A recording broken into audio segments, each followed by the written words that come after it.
Assalamualaikum warahmatullahi wabarakatuh. Salam olahraga.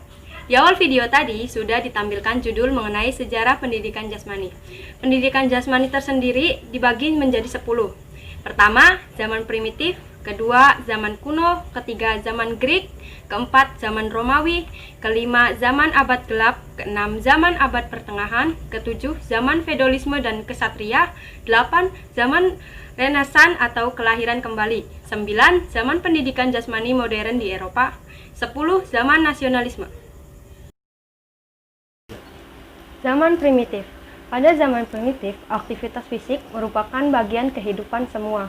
Evolusi manusia diawali dengan gerakan dan perkembangan Homo sapiens.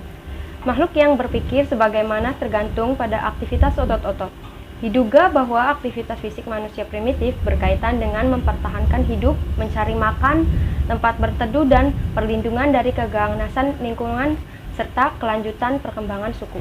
Pengkajian manusia prasejarah dilakukan melalui arkeologi dan antropologi dengan meneropong masyarakat primitif. Zaman kuno. Pada zaman kuno, dua kebudayaan kuno yang masih tetap bertahan dan masih tetap hidup adalah Cina dan India. Sukar sekali melukiskan sejarah kedua kebudayaan tersebut karena harus menjangkau waktu yang jauh ke masa lampau. Cina mewariskan jenis aktivitas fisik dan permainan. Wen Changwu, seorang ahli, menunjukkan bahwa pada abad-abad permulaan di Cina, hidup diwarnai oleh tari-tarian, gulat, panahan, pemeliharaan, dan berbagai aktivitas fisik. Zaman Greek. Jika Sumeria merupakan tempat kelahiran, maka Greek mencapai kedewasaannya. Tak ada bangsa lain sebelum maupun sudah zaman Greek yang meletakkan tekanan yang kuat, tidak hanya pada intelek, pada perkembangan dan kesempurnaan jasmani. Untuk orang Romawi, perkembangan fisik adalah masalah praktis dan dengan pengaturan tertentu didasarkan oleh motif kemiliteran. Bersamaan dengan tumbuhnya kekaisaran dan kota Romawi, kota abadi sebagai pusat kebesaran Romawi, bangsa Romawi menjadi semakin berkurang berpartisipasi dalam latihan jasmani karena lebih mementingkan ilmu pengetahuan dan harta kekayaan. Jika mereka jadi penonton, mereka menjadi lebih keras dan kasar dalam hiburan. Mereka selalu menghendaki yang lebih kejam. Orang Romawi adalah orang terbaik sebagai prajurit, sebagai insinyur, sebagai pejabat, penguasa. Tetapi adalah orang terburuk sebagai penonton, tak berperasaan dan kasar dalam hiburan-hiburan yang diselenggarakan kekaisaran dalam abad-abad terakhir. Abad gelap. Keruntuhan Kekaisaran Romawi tahun 476 Masehi yang sudah berlangsung selama lebih dari 1 abad. Memulai datangnya abad-abad gelap, kebudayaan terhenti selama 1 periode dan pendidikan tak teratur. Pemerintahan pusat hancur, dan ekonomi tak memperoleh kemajuan.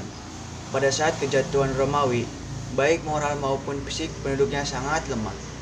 Kaum barbar dari utara yang menyerbu perlu lebih dari 1000 tahun untuk membangun kembali budaya bangsa yang mereka taklukkan. Segi positif dan kaum barbar adalah fisik dan moral mereka yang kuat dan menyebar ke seluruh pelosok Romawi hingga menutup kelemahan orang Romawi. Zaman Pertengahan. Pada saat keruntuhan Kekaisaran Romawi, gereja melihat kesempatan yang baik untuk memberikan apa yang dibutuhkan rakyat Romawi.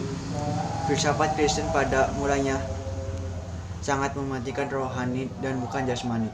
Asketikisme adalah ajaran yang mengagungkan jiwa dengan mengabaikan dunia yang nyata. Karena tujuan akhir adalah hidup setelah mati, maka hidup sepenuhnya ditunjukkan untuk itu.